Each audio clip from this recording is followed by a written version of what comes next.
Well, good morning. It is actually, truly is a beautiful morning this morning. Environment Canada issued a frost warning for our area yesterday, late last night. But here we are this morning, and no frost. It's actually quite mild, so that's great.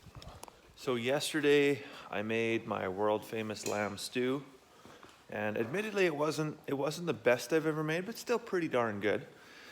And so it was like an integral part of the YouTube video. I went through the whole like cooking process and all the ingredients and everything like that.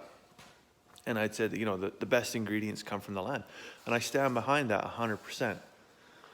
But anytime you put something online and you throw it out there for public viewing, there's got to be at least one person that just has to they can't just, if they don't agree with it, they can't just leave it and move on and just live their lives happily. They got to throw something in there. And so one person had commented that lambs are not from the land. So the premise is that the best ingredients come from the land, but the lambs do not. Well, I'm sorry, respectfully, I have to disagree with that one.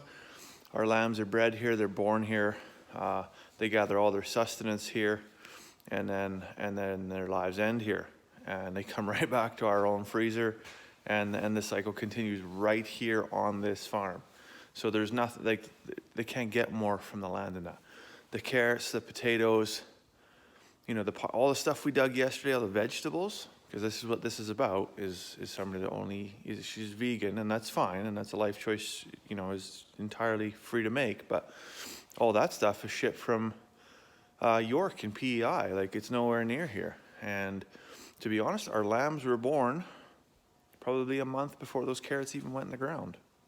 Anyways, that's that's the rant over for the day. I gotta get chores done here. I'm just trying to find a pair of gloves. I gotta get chores done here and then head into Grand Prairie. And I think while I'm in Grand Prairie, I'm gonna try and find a new Chore Coat because the zipper on this thing is pooched. And so, although I can get it on with difficulty, to try and get it off is even worse because it's just completely cross-threaded. The other thing I gotta find here is a headlamp. Because it's 6 o'clock in the morning. The sun's not up, but it's just starting to get a little bit of light creep out above the horizon there. So yeah, 3-4 more days.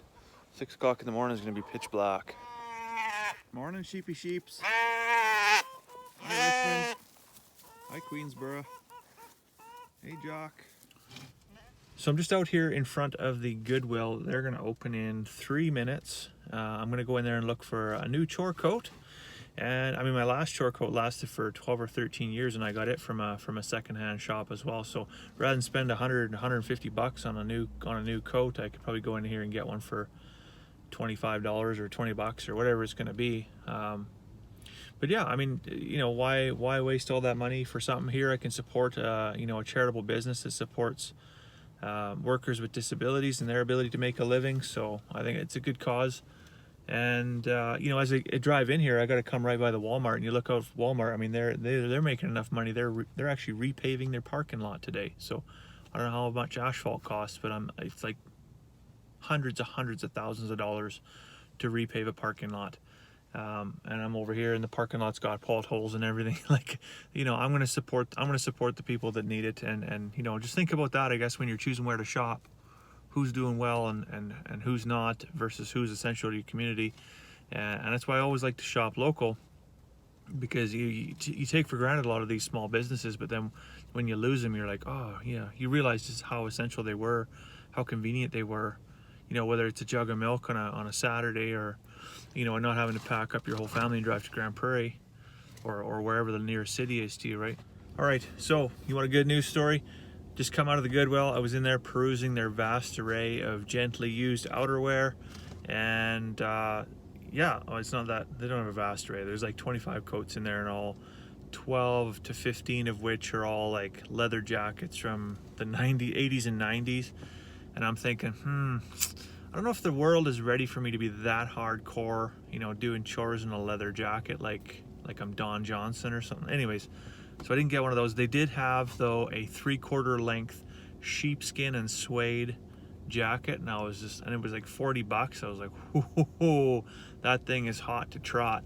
It would just look like a complete pimp out there packing grain to the sheep. And then I thought, why would anybody want to look like a pimp when they're handling sheep? That would just be wrong on so many different levels. So I left that one on the shelf. but I did come across this coat. It is a Coleman coat, and in fact it's brand new with the tags on it, and they had it marked at 20 bucks. I took it to the till, she scans it, it's 50% off. So I got this coat for $10, and this, I mean, the last coat lasted me for a decade. Got this one's gonna last me for, well, hopefully another decade. If it doesn't, well, I'm only out 10 bucks.